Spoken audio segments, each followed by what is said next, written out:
Hello everyone. Today we're going to be talking about a simple mathematical tool that we can use when determining the structure of an unknown. And if we know the molecular formula, so if we know the ratio of carbon to hydrogen to oxygen, we can use this simple mathematical calculation to help us determine essentially two things. The HDI, or hydrogen deficiency index, will tell us whether we have a cyclic molecule, so whether the compound is a ring, or it can tell us whether we have a double bond, a pi bond in our system. So at the end of this video, hopefully you'll be able to calculate the HDI and then apply that to determining the structure of an unknown. So the hydrogen deficiency index works off of a basic principle that all saturated hydrocarbons, so things that contain just carbon and hydrogen and no pi bonds, have a mathematical formula associated with them. So if we have what's called a saturated alkane, it follows this formula where we have the number of carbons here and the number of hydrogens is essentially double the number of carbons plus 2. So essentially all saturated hydrocarbons follow this particular formula. However, if we add something, if we go from a saturated to an unsaturated compound, or we have a ring in our system, that changes essentially the number of hydrogens to carbons in that calculation. So if we add a pi bond, so if we add, again, a double bond, or if we add two pi bonds and create a triple bond, we reduce the number of hydrogens by 2. And similarly, if we have a ring structure, if we go from something that is, we say, is acyclic, so this particular compound, and we go to a cyclic compound, we again reduce the number of hydrogens by 2. So if we're comparing this molecule here, which contains 4 carbons, so this is butane, and we go to this molecule here with 1 pi bond, notice that we've reduced the number of hydrogens by 2. Similarly, if we have the same number of carbons, 4, and we make this acyclic alkane into a ring, again, we're reducing the number of hydrogens by 2. Similarly, if we add a pi bond to this cyclic 4-membered ring, we would further reduce the number of hydrogens by 2. And so our HDI would be 2, and ultimately we would have both a cyclic and a pi bond in that system. So this is a pretty simple calculation. I'll show you the formula on the next slide, but can tell us a lot of information very quickly. And this is the mathematical formula for our HDI calculation. So we're going to take 1/2 times twice the carbon count plus 2. And again, that's kind of based on the alkane formula. We're going to add the number of nitrogens. We'll talk about why that is in just a second. We're going to then subtract the number of hydrogens and the number of halogens. So again, if we do this calculation and we get an HDI of 1, we either have a pi bond or we have a cyclic system.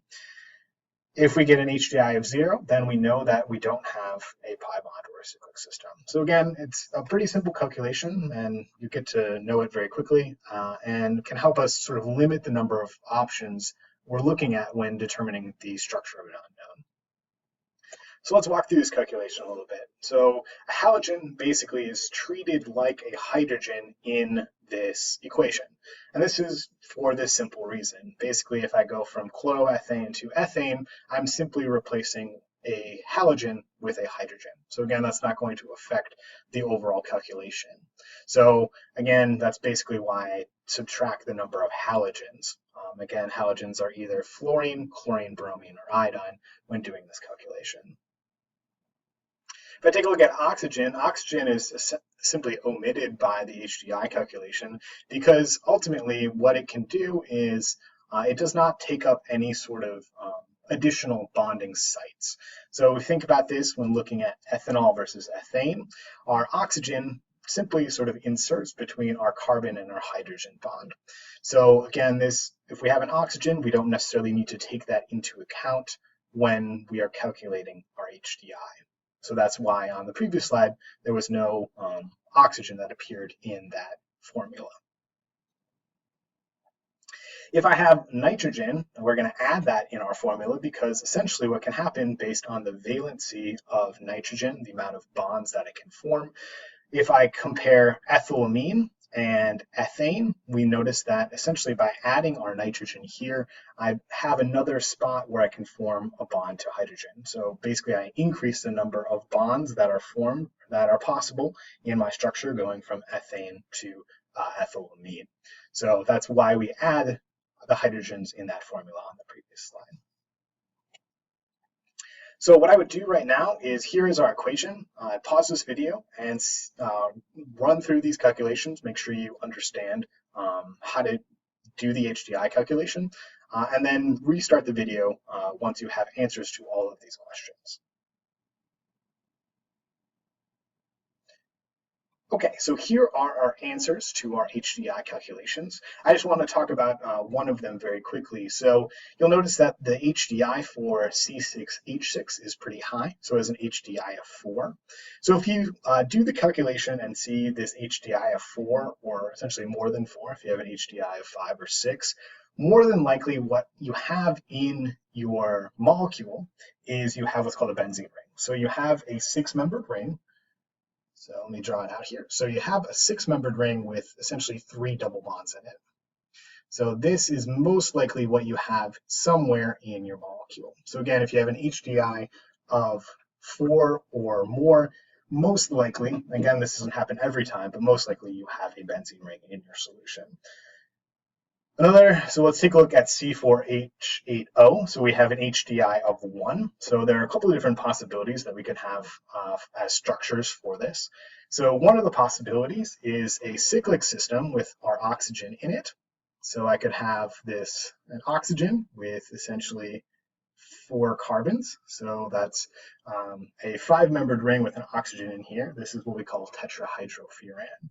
And again, the HDI of 1 tells me that I have a cyclic system. Alternatively, I could have a compound that is an acyclic system but has a pi bond in it. So a possibility for this is this molecule here. So if I have a double bond at this position, this is what we call 2-butanone.